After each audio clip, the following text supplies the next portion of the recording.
Hey, Jimmy, thank you so much for being on the show. Hey Deepak, how are you today? Good. Let me ask you a set of rapid fire questions. Yeah, fire away, man. What do you think is the biggest challenge in your job? Oh man, management of conflicting information, um, uh, condensed time frames. You have to make you got to make a lot of decisions, or uh, in a short amount of time, and try to discern a lot of information from a lot of different uh, people or places, to be as informed as you can, to do right by your client as best you can. Certainly, in our world, things can change by the minute, and by the time you've got one piece of information and walked across the hall, something may have changed at that point. So, um, building trust with people, building relationships. I mean, those are fun things to do, but it's a lot of people to get to know and place your faith in, and them do likewise with you, and just develop that kind of credibility. That's sort of an over the time challenge, but those are the fun parts to do, is just building relationships and friendships with folks. But having to get down at the end of a session or something like that, and you're a lot of people have a lot of different ideas about maybe the way your piece of legislation should go, and just trying to respond to all that. If you had to define lobbying in one sentence, how would you define that? Oh, lobbying, I've told this to many people over the years. It's we're the unsung heroes of public policy making. um, and I know it's funny because there's such a negative connotation associated with the lobbying industry.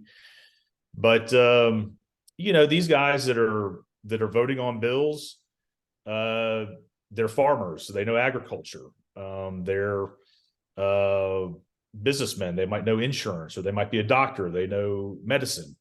They don't necessarily know, and I represent the manufactured housing industry. I don't count on them to know manufactured housing, but over time, I try to develop credibility for myself, so that when I try to educate them on something regarding manufactured housing, that to them I'm a credible source and that I can be trusted, um, uh, so that they can make a good decision when it's time to vote on something.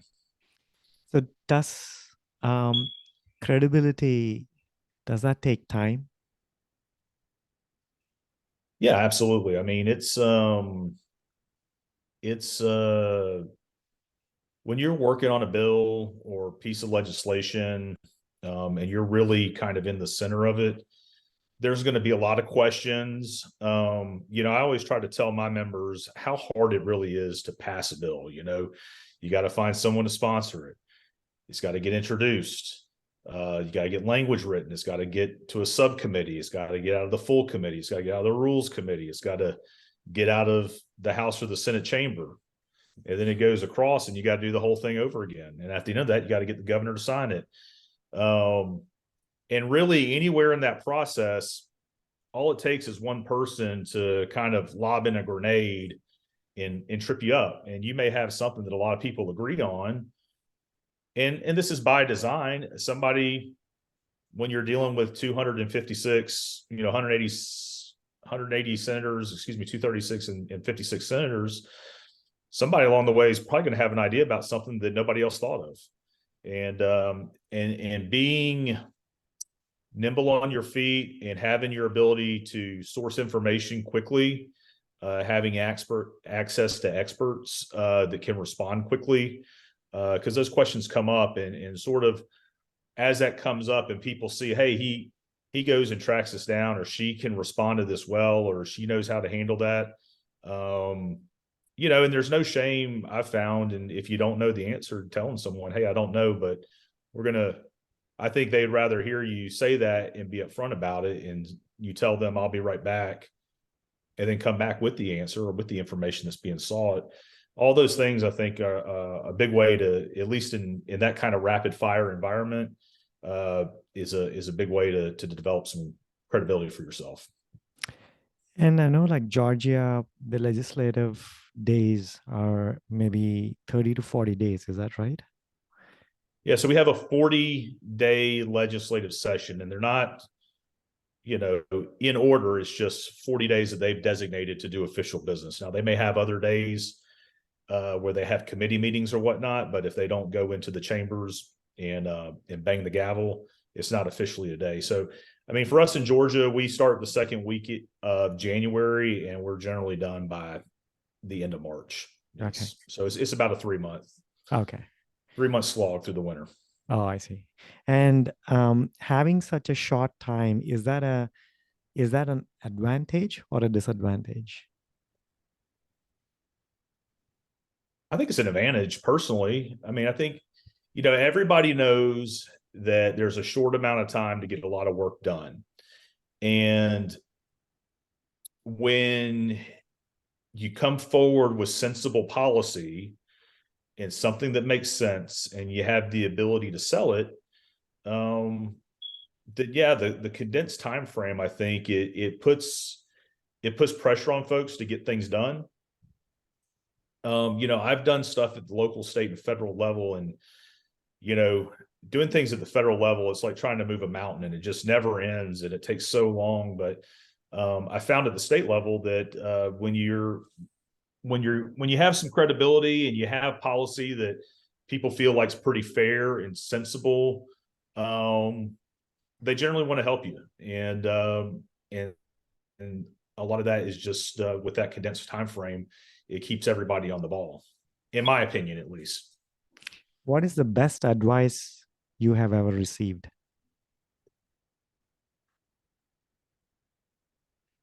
I don't know if I say it's maybe the best advice I'd like to give. Sure. Is just or that I've come to realize myself is that piece we talked about with credibility and trustworthiness, where if I think one time when I felt like, when I was earlier on in my career, when I felt like maybe I'd kind of arrived, was some people were talking to a state rep about some sort of policy, and the next thing I know, I get a phone call seeking my opinion on it, because it was something that was going to also affect an industry I was working in. And that was the first time that ever happened to me. And I was just kind of like, oh, wow, I feel like I'm in the game. I'm a trusted partner. My advice is being sought, because, those guys that are those reps and senators, I mean, they want to try to make as an informed decision as they can. And so when they say, hey, I can call Jimmy, he's going to shoot me straight, and I feel good about what he might tell me, that helps me make an informed decision. And so just developing that, being credible, being trustworthy, not cutting corners, to me, that's kind of the key to success in that arena. And not getting, you got to be even keel, because one day you're like, whoa, I'm down, next day you're up, and it can get tumultuous like that. And but trying to just maintain an even keel through it all is and being patient. Those are just some things that I feel like I've learned that have helped me over the years. What is the one thing you like to share with the listeners, which very few people know about you? I don't know. I have 4 kids. That caught you off guard. But I don't know. I just, I enjoy what I do. I think you have to enjoy this to want to be in the middle of it. Sometimes you can feel like a glutton for punishment. I think by the end of March every year, I'm like, why do I do this? But then by the middle of May, I'm back to, thinking, all right, how can I keep this ball rolling? But I don't know. I get a lot of joy and pride out of what I do. I think there's a misnomer, that a lot of people in the industries I've represented over the years feel like they want government as far away from them as they can. And I feel like kind of what I've helped them do is understand that, hey, they're actually there to work for you, and you can work through them and with them when you show yourself to be a good partner. And I've gotten a lot of satisfaction out of kind of leading the organizations I've had kind of in that direction, and seeing some success. What is your favorite hobby? I love to play golf.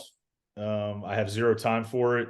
I can't even remember the last time I played, but that's by far my favorite thing to do. I do like to go. I like to go fishing with my boys as a fun activity, and I enjoy cutting my grass. I got a big yard, and Nice. I like to get on the zero turn and make an afternoon of it. That's pretty cool. And the last question I've had is, um, so if you had the time capsule to go back in time to any era, which time would you pick? To any era. Um, I'm a child of the 80s. Now, are you talking about sort of working in that era, or just? Just hanging out. Any era you could pick. It doesn't have to be from your lifetime. Yeah, I'm personally, I'm fascinated with Cold War history, and just sort of reading about the tension that existed globally around the idea of the Cold War, and I love to read about it. And I've always wondered what it'd be like to sort of live more in that area, or be more aware of age during that period, and being involved in something that is specific to Cold War geopolitics. Nice. Cool. With that, let's jump a little bit into your past. Tell us a little bit about where did you grow up? How was your schooling like? Sure. I'm from Georgia. I'm from Columbus, Georgia originally, and I went to school at Auburn University in Auburn, Alabama. After school, I ended up working for a member of Congress in suburban Atlanta, Georgia district office. My member ran for the United States Senate and lost, so we all had to find new jobs after his term ended. And this was sort of a pivotal point in my career. I almost went to Washington. That's always sort of been an itch that I never scratched, but I had an opportunity to go intern at the state level, and that's when I just saw like how much faster things work, and I felt my observation was, wow, just one or two people can really get something done, and that kind of being able to sort of affect change like that really appealed to me. And so I did sort of all the grunt things we did back then to build relationships, worked on campaigns and delivered signs around the state and knocked on doors, and um just spent time at the state capitol, sort of just following around the right people. And from there you build relationships and opportunities grow. And I ended up with the trade association that was in construction materials, and I did that for about 15 years. And recently now I'm in manufactured housing, represent the Georgia Manufactured Housing Association. And so my career has come full circle. My very first job when I was 16 years old, I was on the maintenance crew of a very old and very rough mobile home community.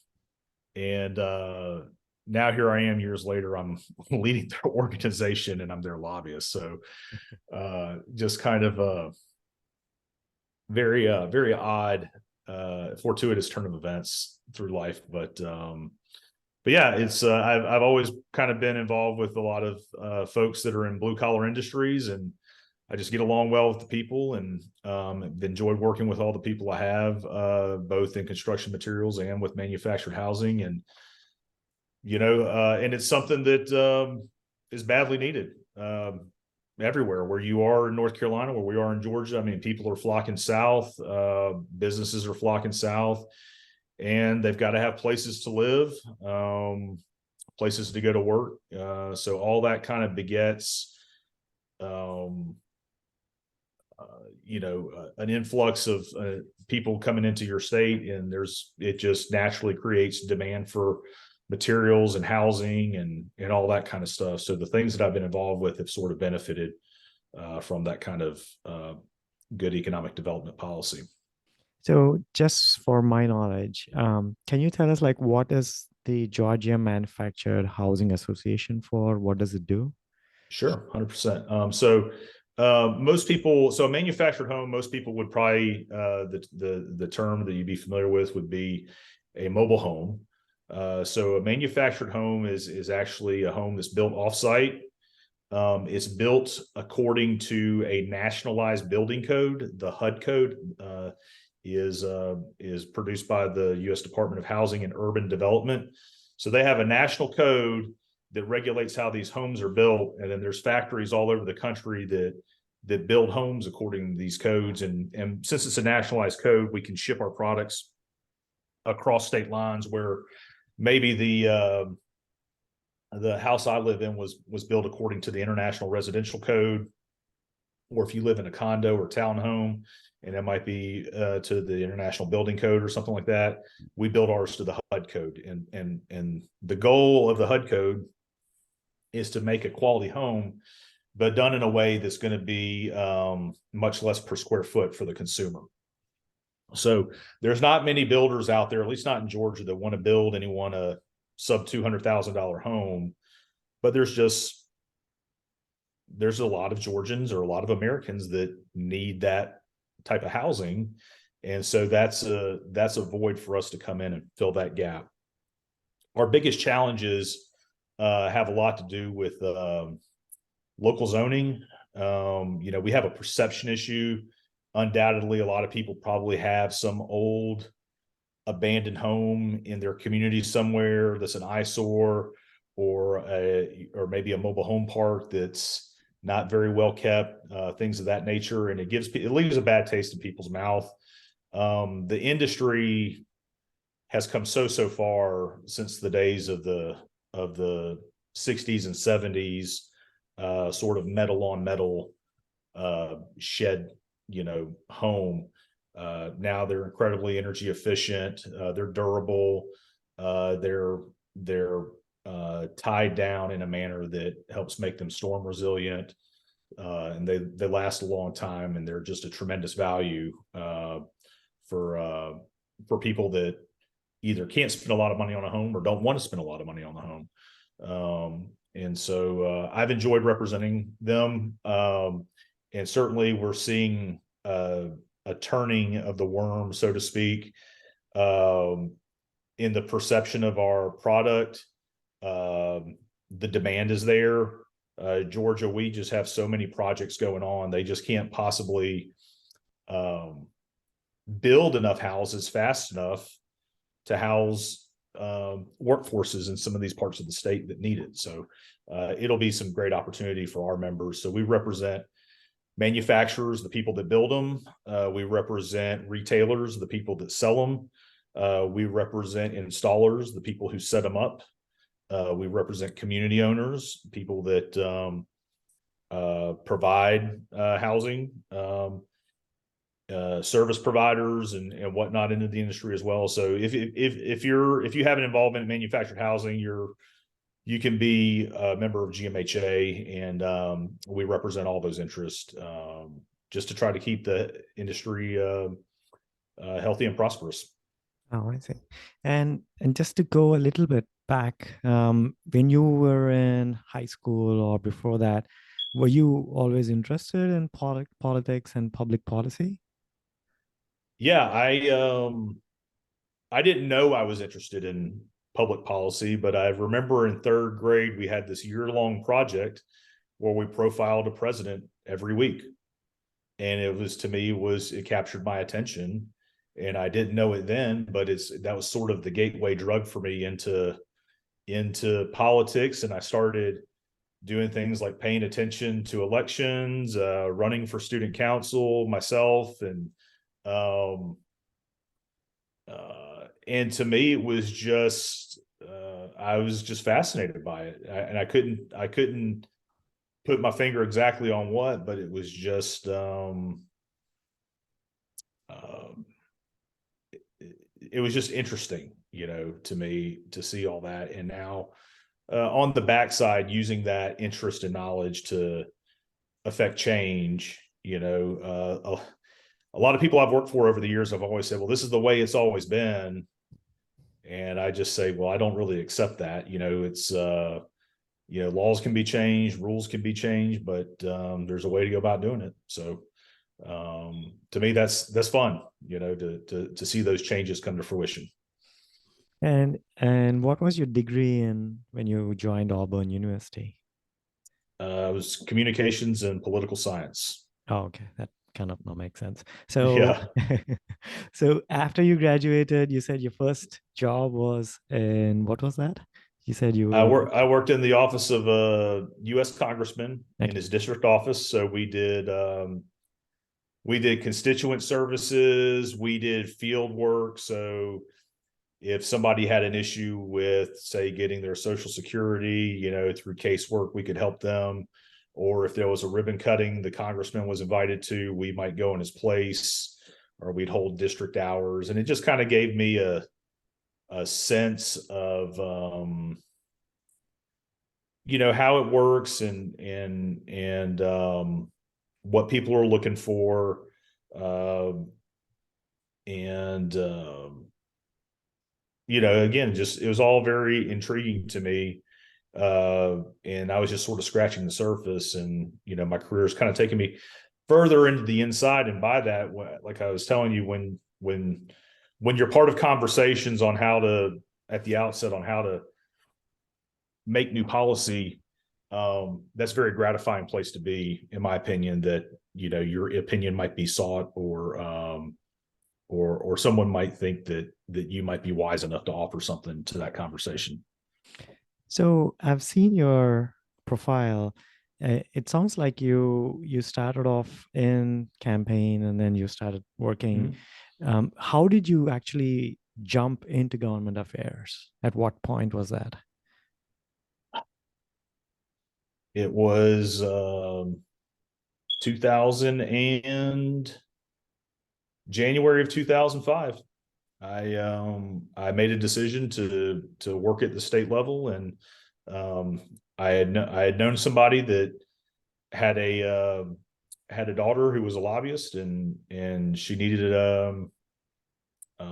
she was looking for an intern to help. And I just kind of got in, and my first year I just really observed a whole lot. I didn't do a whole lot, but I was permitted to participate in conversations and meetings and whatnot that just taught me a lot about how to conduct myself and whatnot. And so that was 2006, and I haven't looked back. I've just enjoyed it thoroughly ever since.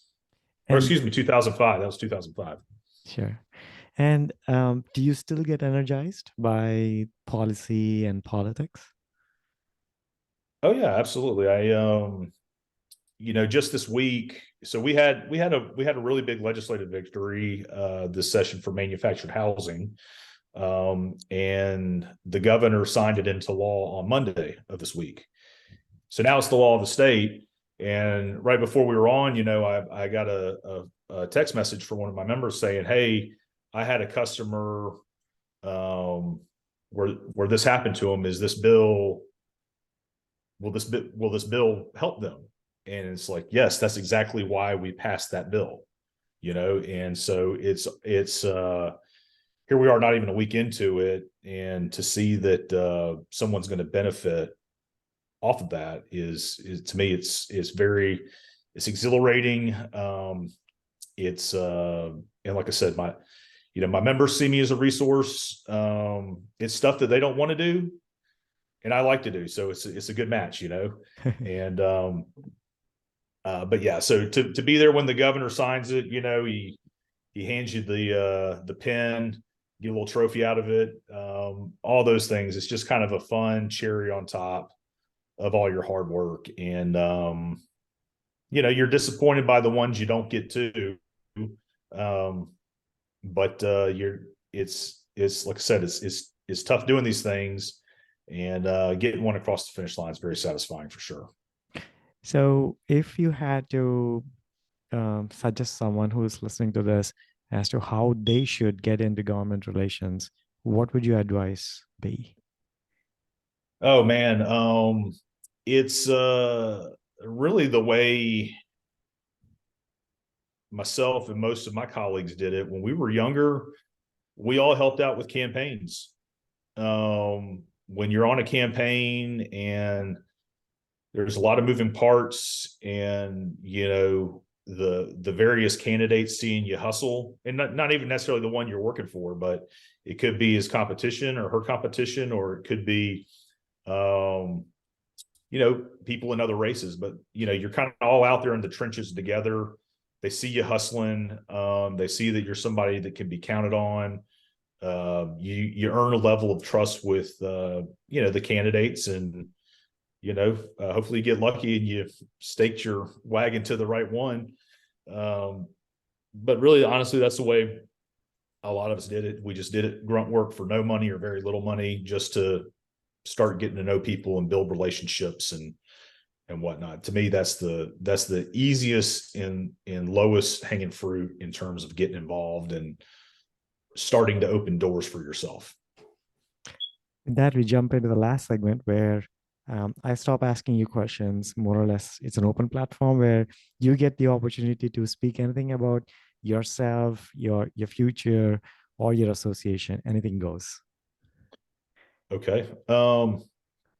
Well, I'll just say that I've been the director now of the Georgia Manufactured Housing Association for a little over a year, and it was kind of one of those organizations where they've got a very good committed core of members, but it had been some time really since they had heavy involvement in the policymaking side of the house, and so I feel like coming over here when I did it, there was a lot of little issues to kind of clean up for them along the way, and so it's been fun to kind of pick that up and start making some progress with that.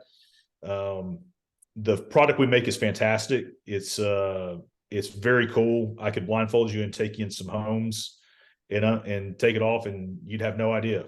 It's they just make great stuff, but they also make very basic stuff. If all you can afford or all you need is an inexpensive roof over your head that's built to a quality standard, we can provide that. If you want something with all the bells and whistles, we can provide that too. But it's being where we are here in Georgia, we're just blessed with a good economy in the state, lots of activity in lots of different parts of the state. So there's a lot of places for people of numerous industries to benefit from. And I'm pleased to be involved in a space that helps solve an issue of affordable housing, which is a big issue for frankly everybody. And I was taught from a young age. My dad was a home flipper, and he used to buy very inexpensive homes in areas that were maybe less than desirable. But he taught me that with some fresh paint and new fixtures and clean carpets and things like that, somebody will buy that home and be appreciative of it, and they'll be proud of it. And I think everybody deserves a chance to have a dignified place to live and be proud of their place to live. And I think we can accomplish that with manufactured housing for sure. Jimmy, I just wanted to conclude this by saying thank you so much for what you do. I'm so glad that Georgians have you as someone who's actually fighting for affordable housing. Thanks again for being on the show. Appreciate it, man. Thank you.